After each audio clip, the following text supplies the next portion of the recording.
اہل حدیث کے بارے میں کیا رائے ہے؟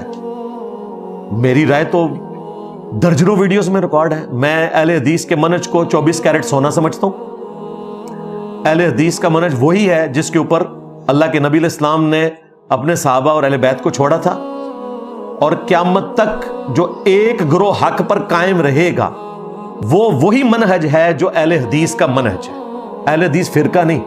ہاں، یہ ذہن میں رکھیے گا۔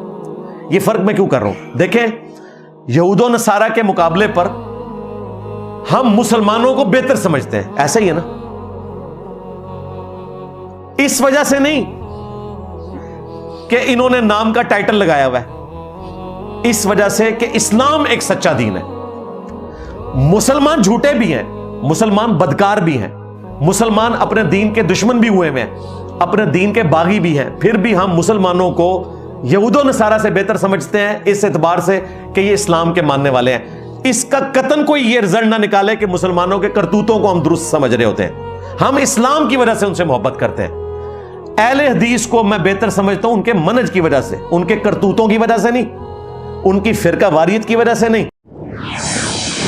The Islamic Media. Information of Quran and Hadith.